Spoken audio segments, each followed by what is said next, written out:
श्री स्वामी समर्थ महाराज की जय। श्री गुरुचरित्र प्रतापानंत गोगावले लिखित अध्याय 43। श्री गणेशाय नमः। श्री गुरुदेव दत्तात्रेयाय नमः। श्री स्वामी समर्थाय नमः।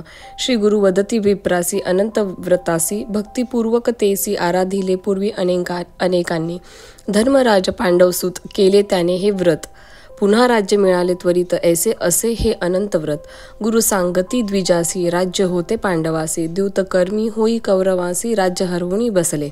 पांडव गेले वनात 12 वर्षे होते कष्टत धर्मराज असे चिंता व्याकुळित पाहुनी येई भक्तवत्सल नारायण श्रीकृष्ण। युधिष्ठिर वदे उपाय सांगा आम्हासी स्वामी देवा ऋषिकेशी ऐकोनी कृष्णासी दया येतसे। वदे कृष्ण पंडुसुता उत्तमात उत्तम व्रता अनंत व्रत असे विख्याता। आचारिता राज्य येईल अनंत नाम असे मजसी सर्वाठई आपण वासी दिनरात पक्षमासासी। युगकल्प मीची असे कृष्ण वदे युधिष्ठिरासी पूर्वी कृत युगेसी सुमंतु विप्र प्रिये परियेसी सुशीला कन्या होती त्यासी परी विचित्र झाले दैववशी।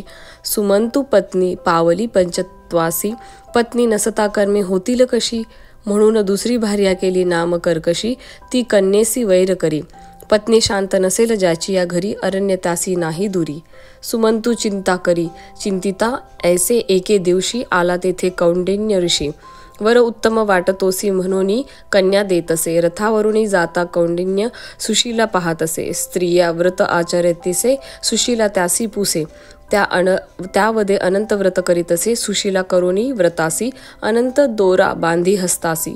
ते कौंडिन्य वदेतिसी करीतसे वशीकरण आम्हासी ऐसे तिसी बोलोनी। ऋषी गेला बहुत कोपोनी अनंत दोरा घेत हिसकोनी टाकोनी दिला अग्नीत अनंत टाकीता अग्निसी दरिद्रता आली कौंडिन्यासी। देखेन श्रीमदनंतासी अनोदक न घेई तोवरी। धर्मासी कथा ऐशी सांगुनी ऋषिकेशी करी अनंत व्रतासी राज्य पावले पांडव कौंडिन्य अनंत व्रत करू लागला सौख्य शांती मिळे तयाला।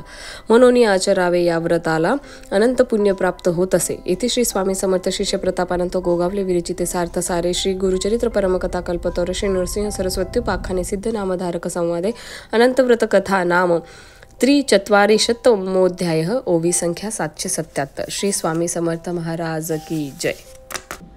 प्रतापानंत गोगावले लिखित श्री गुरुचरित्र पोथी वाचण्याचा केवळ हा हेतू आहे की काही असे भक्त आहेत स्वामी भक्त जे परदेशात राहतात। काही असे आहेत की ज्यांच्याकडे पोथी अवेलेबल नाही आहे किंवा जे वाचू शकत नाहीत किंवा ज्यांना ऐकायची इच्छा आहे किंवा काही असे पण भक्त आहेत ज्यांना स्वतःला वाचन करायचे पण पोथी नाही आहे। तर त्या भक्तांसाठी या व्हिडिओमध्ये असलेले जे काही मी अध्यायाचे पेजेस आहेत तिथे तुम्ही पॉज करून स्क्रीनशॉट घेऊन स्वतः देखील पारायण करू शकता। पहिल्या पेजचे जे नियम आहेत ते सुद्धा मी या व्हिडिओमध्ये ॲड केलेले आहेत। त्याच्यामुळे मी जर काही पोथी वाचत असेल तर ते वाचताना काही चुकलं असेल तर माफी असावी क्षमस्व। भेटूयात पुढच्या गुरुवारी पुढच्या अध्यायामध्ये। श्री स्वामी समर्थ महाराज की जय।